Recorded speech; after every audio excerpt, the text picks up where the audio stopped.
Hello दोस्तों, स्वागत है हमारे नए वीडियो में। आज की वीडियो में हम लोग एक रोमांटिक ड्रामा मूवी को एक्सप्लेन करने वाले हैं और इस मूवी का नाम है द ब्लू लगून, जिसे 1980 में रिलीज किया गया था। ये कहानी दो ऐसे बच्चों पर बेस्ड है जो कि जंगल में फंस जाते हैं। इस आइलैंड पर जब वो धीरे धीरे बड़े होते हैं तब इनके बॉडी में फिजिकल और हार्मोनल चेंजेस होते हैं और ये दोनों एक दूसरे की तरफ अट्रैक्ट होने लगते हैं। इन्हें कुछ भी समझ में नहीं आता है कि इनके साथ ऐसा क्यों हो रहा है और धीरे धीरे इन दोनों को एक दूसरे से प्यार हो जाता है। इसके बाद ये लोग इस आइलैंड पर क्या करते हैं ये हमें मूवी में आगे देखने को मिलेगा। तो चलिए इस मूवी को शुरू करते हैं। मूवी के स्टार्ट में हम लोग एक शिप को देखते हैं जिसमें एक फैमिली यूरोप जा रही थी। यहाँ दो बच्चे भी हैं, लड़के का नाम रिचर्ड और लड़की का नाम इमिली है। अब इनकी शिप बीच समुद्र में पहुंच चुकी है, लेकिन तभी इनके शिप में आग लग जाती है, जिस वजह से इस शिप का कुक दोनों बच्चों को साथ लेकर एक छोटी बोट में चला जाता है। इस आग के धुएं की वजह से ये लोग दूसरे लोगों को नहीं देख पाए और वो लोग शिप से बहुत दूर चले जाते हैं। ये लोग इस समुद्र में अब अकेले थे। अगली सुबह जब ये लोग सोकर उठे तब इन्हें एक आइलैंड नजर आता है।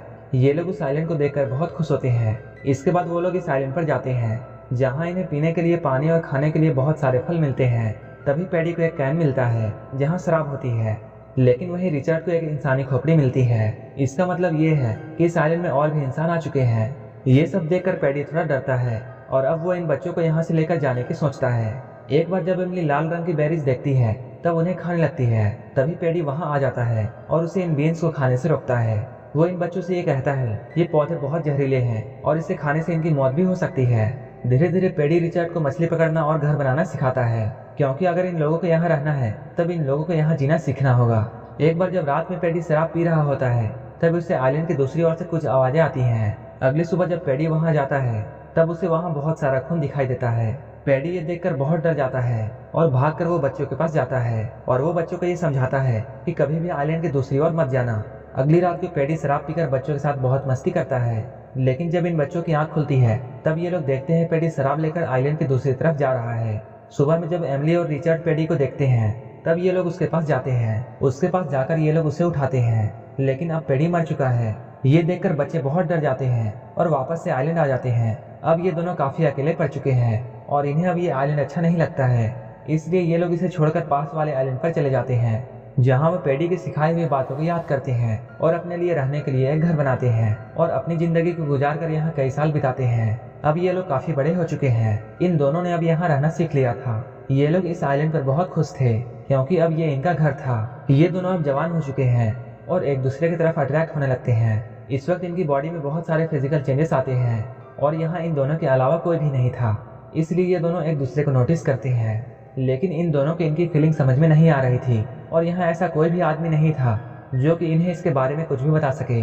एक दिन इमली जब पानी में स्विमिंग कर रही होती है तब वो पानी में ब्लड देखती है, जिसे देखकर वो बहुत डर जाती है और वो तुरंत रिचर्ड को चिल्लाकर बुलाती है। लेकिन बाद में वो नोटिस करती है कि ये ब्लड तो उसकी बॉडी से ही निकल रहा है, क्योंकि ये इमली का पहला पीरियड होता है। जब रिचर्ड यहाँ आता है तब वो भी पानी में ब्लड देखता है। वो इमली से पूछता है तुम्हें क्या हुआ है, लेकिन एमलिन उसे यहाँ से जाने के लिए कहती है। बाद में रिचर्ड एमलिन से ये पूछता है कि उसे क्या हुआ है और इसकी बॉडी से ब्लड क्यों निकल रहा था। एमलिन उससे कहती है मुझे इसके बारे में कुछ भी पता नहीं है।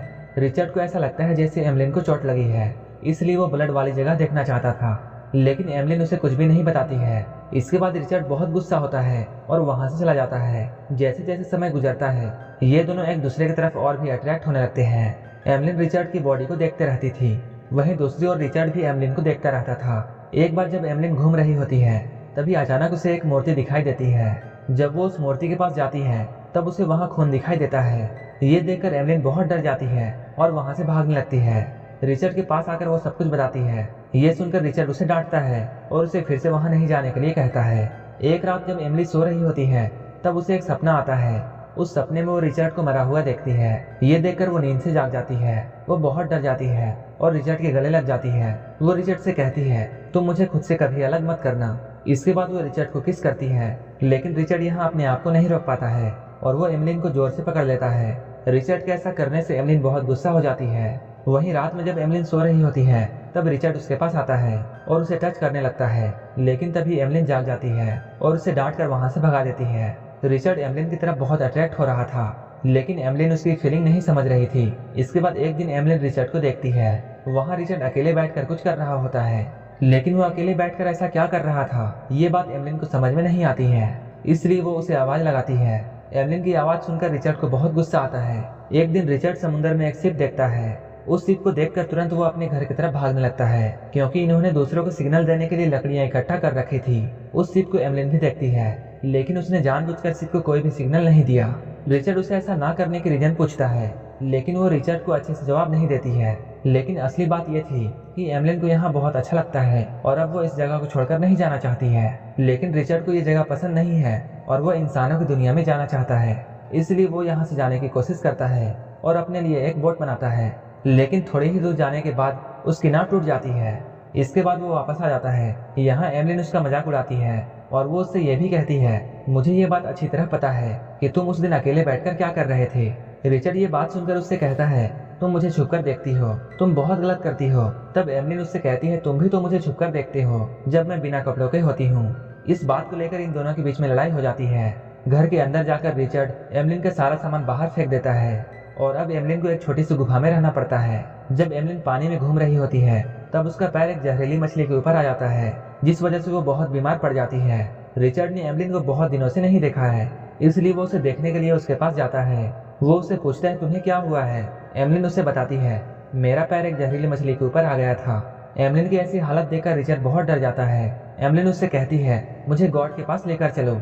एमलिन उस मूर्ति को गॉड मानती थी, इसलिए रिचर्ड उसे उस मूर्ति के पास ले जाता है। यहाँ पर रिचर्ड उस मूर्ति से दुआ करता है कि वो एमलिन को ठीक कर दे। कुछ देर बाद एमलिन धीरे धीरे ठीक हो जाती है।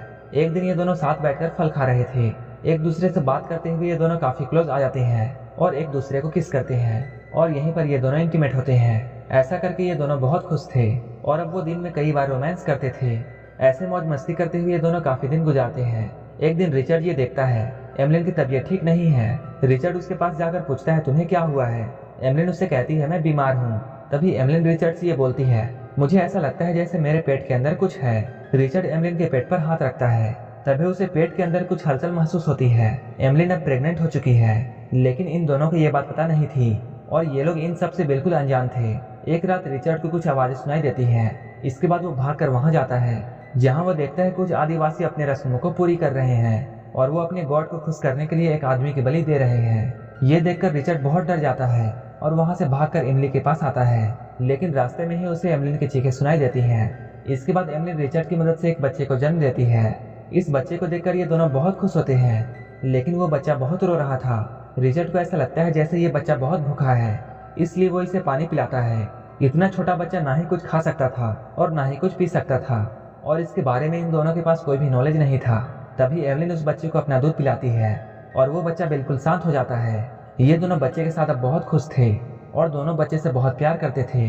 कुछ महीनों के बाद वो बच्चा बड़ा हो जाता है। एक दिन जब ये तीनों खेल रहे होते हैं तभी रिचर्ड के फादर उस आइलैंड पर पहुंच जाते हैं। ये लोग रिचर्ड को देख लेते हैं, लेकिन उन लोगों को ऐसा लगता है जैसे ये कोई यहाँ का आदिवासी है, इसलिए ये लोग अपने शिप को मोड़ लेते हैं और वहां से चले जाते हैं। ये दोनों अभी उस शिप को जाते हुए देखते हैं, लेकिन ये लोग उसे आवाज नहीं देते हैं क्योंकि अब ये लोग भी यहाँ रहना चाहते हैं। एक दिन ये लोग बोट की मदद से उस पुराने वाले आइलैंड पर जाते हैं जहाँ पैडी के साथ ये लोग सबसे पहले आए थे। इसी बीच वो बच्चा जहरीला बेरी को तोड़ लेता है और ये बच्चा उन बेरीज को अपने साथ बोट पर ले जाता है, जिसके बारे में इन दोनों को कोई भी खबर नहीं था। वापस आने के वक्त वो बच्चा नाव के पतरे को पानी में गिरा देता है। एमलिन उसे लेने की बहुत कोशिश करती है, लेकिन वो उस तक नहीं पहुंच पाती है। इसके बाद वो रिचर्ड को बुलाती है।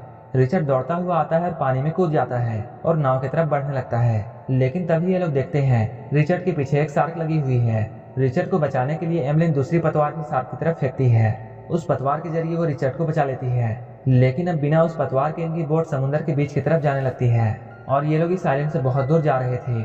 धीरे धीरे करते हुए ये लोग समुद्र के बहुत अंदर चले जाते हैं। इन लोगों के पास यहाँ ना तो कोई खाना था और ना ही पीने के लिए पानी था। ये लोग तो किसी तरह भूख प्यास झेल लेते हैं, लेकिन इन दोनों को उस बच्चे की बहुत फिक्र थी। जब अगली सुबह होती है तब वो बच्चा उस जहरीली बेरी को भूख की वजह से खा जाता है। ऐसा करते हुए एवलिन बच्चे को देख लेती है, लेकिन बच्चा उन बेरीज को खा चुका था और अब देखने का कोई भी फायदा नहीं था। इसके बाद रिचर्ड उन बेरीज को उठाता है और वो उसमें से बांट कर आधी एवलिन को देता है। ये लोग यहाँ फैसला करते हैं ये लोग भी उस बच्चे के साथ अपनी जान दे देंगे, लेकिन वो बच्चा अभी भी जिंदा था और बस वो बच्चा अभी सोया हुआ था क्योंकि उस बच्चे ने बहुत कम बेरीज खाई थी। लेकिन ये लोग बहुत सारे बेरीज खा लेते हैं और अपनी मौत का इंतजार करते हुए यहाँ सो जाते हैं। तभी रिचर्ड के फादर को उनकी नाव दिख जाती है और वो तुरंत उस नाव के पास पहुँचते हैं। जहाँ एक आदमी बाकी लोगों को बताता है ये लोग अभी जिंदा हैं और ये लोग बस सोए हुए हैं, और यहीं पर ये मूवी खत्म हो जाती है। अगर आपको ये मूवी अच्छी लगी हो तो एक लाइक जरूर कर देना। ये इस मूवी का पहला पार्ट है। अगर आपको ये मूवी अच्छी लगती है तो कमेंट बॉक्स में हमें जरूर बताएं कि हमें इसका दूसरा पार्ट कब तक बनाना चाहिए, और ऐसे ही मूवीज के लिए मेरे चैनल को जरूर सब्सक्राइब कर लेना। तो मिलते हैं हमारे नेक्स्ट वीडियो में।